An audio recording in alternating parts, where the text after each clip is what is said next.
네, 한 달 만에 사라진 인플레 정점 기대감, 5월 CPI의 지표 결과 뚜껑이 열리자 시장은 또 한 번 폭락했는데요. 주말 사이 충격을 받았던 뉴욕 증시 한번 긴급 진단을 해보도록 하겠습니다. 유한타증권 유동원 본부장 수고해 주시겠습니다. 어서 오세요. 안녕하십니까? 네, 지난주 뉴욕 증시는 CPI로 시작을 해서 CPI로 끝났는데요. 네. 발표 전에는 우려로, 발표 후에는 예상보다 높은 수치의 시장은 또 한 번 좀 출렁이는 모습이었습니다. 여기서 포인트는 5월 결과를 보니 하락한 물품 가격이 하나도 없었다는 겁니다. 지난달 정점인 줄 알았던 기대감이 꺾인 건데요. 더 자세한 상황 좀 설명 부탁드리겠습니다. 네. 요즘에는 최악의 상황을 예상을 해보면 꼭 그런 일이 벌어집니다. 인플레이션이 떨어질 줄 알았는데 다시 상승을 하면 어떡하나 하는 걱정을 했었는데 역시나 그런 현상이 나타났습니다. 지난주에 인플레이션 수치가 다시 확대가 되면서 S&P 500 같은 경우에는 5% 이상, 나스닥은 5.6% 급락하는 모습을 보여줬었습니다. 지금 나스닥 차트를 보면서 말씀을 드려보면은요, 변동성이 워낙 심하게 나타나고 있습니다. 144.5% 급등을 했던 나스닥 지수는 작년 연말부터 시작해서 올해 5월 달까지 31.9%의 폭락이 일어났었고요. 그리고 나서 반등을 하는 듯 했지만 여전히 지금 변동성을 일으키면서 전 저점까지는 내려오지 않았지만 다시 하락하는 추세가 나타나고 있습니다. 결국 이 인플레이션 숫자가 5월 달에 숫자가 워낙 안 좋다 보니까 시장을 다시 움츠리게 하고 있는 모습이 나타나고 있습니다. 지금 연간 인플레이션 숫자를 좀 자세하게 들여다보면은요, 5월 달에 5.3% 정도일 줄 알았는데 5.6%로 더 상승하는 모습을 보여주고 있고요. 또 지금 자세하게 디테일하게 들여다보면은 휘발유 가격이 48.7%, 연료유 106.7%, 사상 최대 폭입니다. 전력도 12%, 천연가스 30.2%, 식품비 10%, 대부분 다 두 자릿수의 상승률을 보여주고 있다는 게 문제가 되겠고요.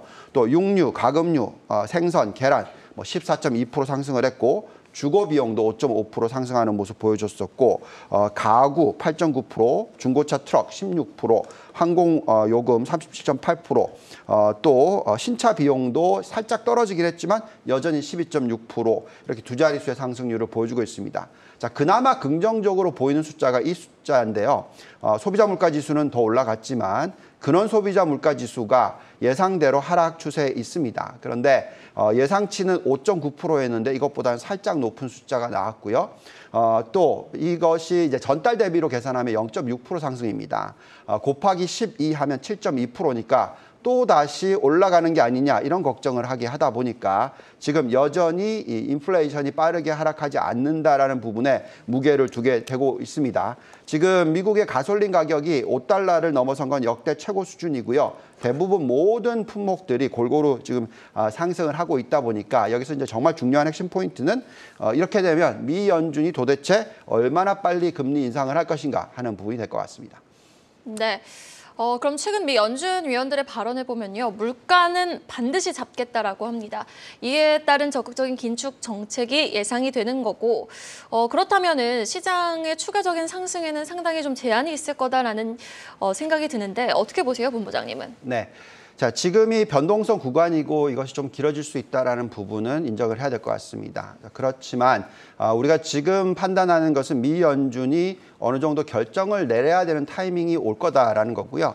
그거는 이제 금리를 어느 정도까지 올려야 되느냐 하는 부분이 되겠습니다. 자, 지금 근원 인플레이션 또는 헤드라인 인플레이션이 다 너무나 높게 나오는 것을 인정할 수밖에 없다라고 말씀을 드리겠고요. 근데 이제 과거에 인플레이션이 굉장히 높았던 주기를 비교를 했었을 때 우리는 1970년도, 80년도의 미 연준 스탠스보다는 1940년도에서 1950년도 스탠스가 나타날 가능성이 더 높다라고 생각을 하고 있습니다. 자, 여기 보시면은 지금 이 인플레이션 차트를 보시면 과거에 1940년대 이후에 2차 세계대전 이후에 인플레이션이 거의 20%까지 폭등을 한 적이 있었고요. 또 1970년대, 80년대를 보시면은 15%대까지 폭등을 한 적이 있었습니다. 지금 벌써 8%대 중반 후반이니까 그죠? 이런 모습이 나올지 이런 모습이 나올지를 지금 걱정하게 되는데요. 이때 미 연준이 했던 행동이 40년대와 70년대가 둘이 틀립니다. 그래서 그 부분을 놓고 말씀을 드리면 무엇이 가장 중요하냐면 바로 이 숫자입니다. 이게 정부 부채 비율입니다. 자, 그때 보시면은 40년대 보시면 정부 부채 비율이 GDP 대비해서 120%까지 폭등을 했었고요. 당연히 2차 세계대전이 일어났기 때문에 부양책을 굉장히 많이 썼습니다. 재정과 모든 부분을 다 썼기 때문에 이런 현상이 일어났고요. 근데 보시면 80년대에는 정말로 낮은 정부 부채 비율이었어요. 그러니까 30%대밖에 되지 않습니다, GDP. 그래서 결국은 감당 가능한 금리가 중요합니다. 정부가 당연히 채권을 발행을 하게 되면 이자를 지불해야 되기 때문에 그게 결국은 어느 정도 감당 가능하냐 하는 부분이죠. 근데 지금 보시면은 정부 부채 비율이 138%로서 역대 최고치로 올라가 있습니다. 그래서 결국은 저희는 이 40년대 후반 이때와 비슷하다고 생각하는데 이때 미 연준이 금리를 어떻게 움직였는지 한번 보실까요? 여기 보시면 1930년도부터 54년도까지 금리를 올리기는 올렸지만 2%대에 묶어두는 모습을 보여줬었습니다. 자, 그리고 아까 보여드렸던 부채 비율이 30~40%일 때는 금리를 거의 10%에서 20% 사이까지 올렸다는 것을 말씀을 드릴 수가 있겠습니다. 그래서 결국 감당 가능한 금리가 어느 정도 수준이냐 우리가 계산을 해봤어요. 이렇게 계산해 보니까 지금 현재의 정부가 감당 가능한 금리는 3.25%에서 3.5% 정도 수준이다라고 생각하고요.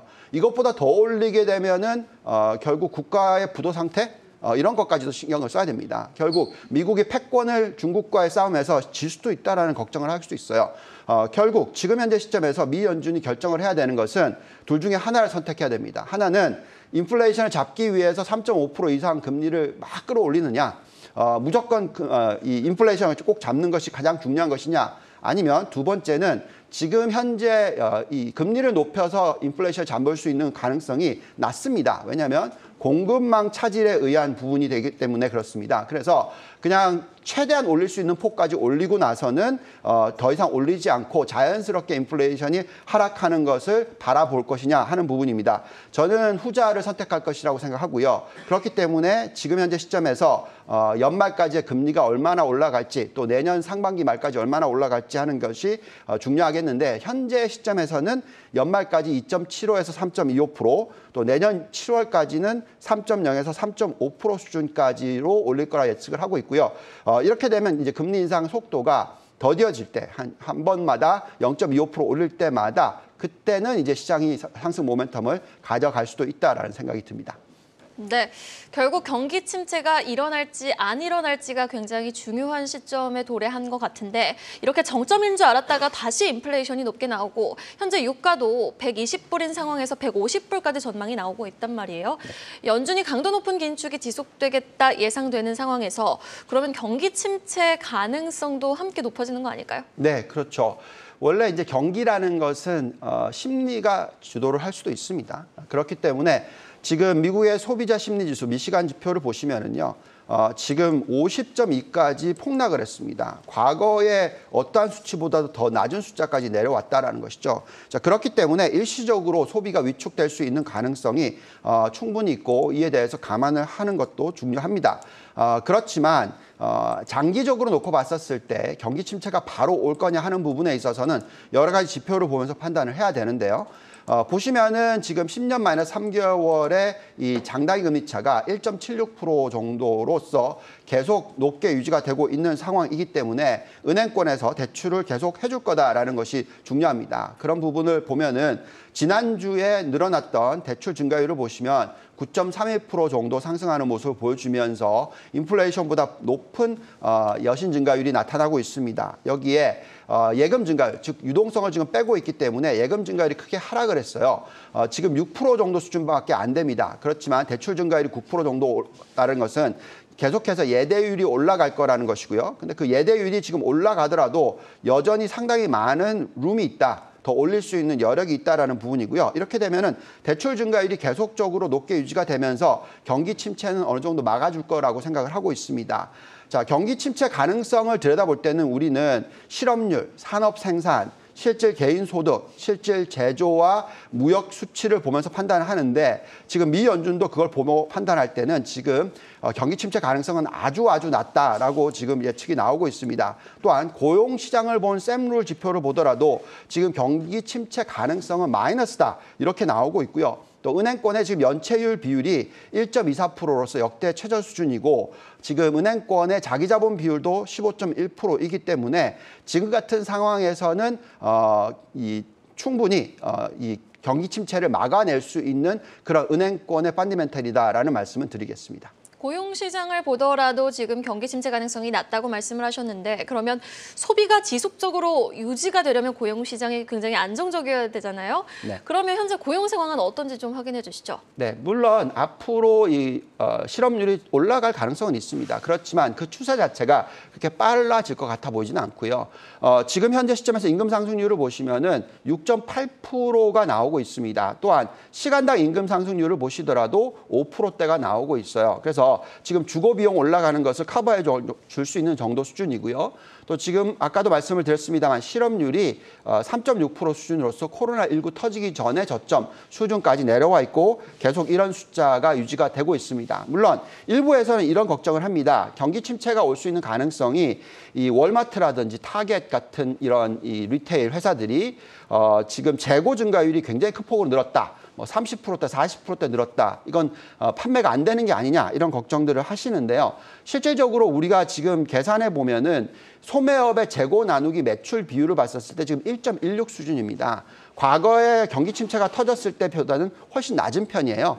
그만큼 지금 수요의 문제는 없다라는 게 중요하겠고요. 그렇다면 앞으로 소비가 급격하게 하락할 가능성은 지금 이 실업률이라든지 임금 상승률 그리고 재고 비율을 봤었을 때 큰 문제는 없을 것 같다라고 판단이 듭니다. 네, 그러면은 현재 미국 증시를 전반적으로 어떻게 판단하고 계신지 궁금하거든요. 식스센스 모델로 본 미국 증시의 상황 궁금합니다. 네. 자, 지금 보시면은 밸류에이션 상으로서 이익 모멘텀 상으로는 상당히 매력이 있다라고 나옵니다. 여기에 나와 있듯이 이익 증가율이 올해 두 자릿수, 내년도에도 8% 정도, PER, ROE, PBR 다 보면 상승 매력이 굉장히 높다라고 나오고 있는데요. 전체적으로는 한 24.5% 정도의 매력도가 있다라고 나오고요. 물론 최악의 시나리오를 반영했었을 때는 지금 현재의 주가 수준 정도가 나옵니다. 그래서 추가 하락은 제한적이라고 판단하고 있고요. 그렇지만 유동성 지표는 정말 안 좋다라는 말씀을 드리겠고, 그렇지만 또 경기 선행 지표를 보면은 다시 상승하는 모습을 보여주고 있습니다. 그래서 이 6가지 지표를 다 더했었을 때 지금 2.0 정도가 나오는데 보통 우리가 3.0 이상이어야지 매수라고 얘기를 하고 있기 때문에 지금은 중립적인 상황이고요. 그렇다라는 것은 그만큼 알파 전략, 종목 선별이 중요한 시기다라고 말씀을 드리겠습니다. 네, 사실 알파 전략, 종목 중심의 전략이 굉장히 중요하다라고 항상 꾸준하게 말씀을 해주고 계시는데 성장주 중심의 포트를 꾸리고 계신 분들은 주말 사이 정말 많이 힘드셨을 거란 말이에요. 네. CPI 발표 이후 업종별 투자 전략, 본부장님 여전히 좀 그대로 가져가고 계십니까? 제시 좀 해주시죠. 네. 자, 우리가 가장 대표적으로 보고 있는 큰 종목들 보시면은 상승 여력이 여전히 굉장히 높게 나오고 있습니다. 그래서 지금 대형 기술주에 대해서 좋게 보는 것은 계속 유지한다라고 말씀을 드리겠고요. 또한 지금 신재생 에너지의 매력도 상당히 높다라고 생각하고 우리나라 기업들도 올라온다라는 말씀을 드리고요. 또한 신재생 에너지 이외에 고유 에너지 보시면 상당히 매력도가 높은 종목들이 많이 올라옵니다. 여기서 지금 보시면 S-오일 같은 종목, 우리나라 종목도 올라온다라는 말씀을 드립니다. 자, 전체적으로 포트폴리오를 놓고 좀 말씀을 드려보면은 여전히 똑같은 포트폴리오를 제시하고 있는데요. 대형 기술주, 반도체, 신재생 에너지, 고유 에너지, 바이오 헬스케어, 전기차, 원자재, 금융, 건설, 대체자산 이렇게 골고루 분산 투자를 하시고 이 안에서도 대표적인 종목들, 매력 있는 종목들을 골라보시면 그래도 올해 한 해 정도는 수익률이 굉장히 좋지 않을까라는 기대를 가져봅니다. 여전히 업종 안에서는 반도체 IT가 25%로 가장 높네요. 그리고 일단 신재생 에너지도 여전히 매력도가 높다는 부분까지 짚어봤습니다. 유현타증권 글로벌 자산배분 유동원 본부장과 인플레 지표 발표 이후 시장 전략 이야기 한번 나눠봤습니다. 오늘 말씀 고맙습니다. 감사합니다.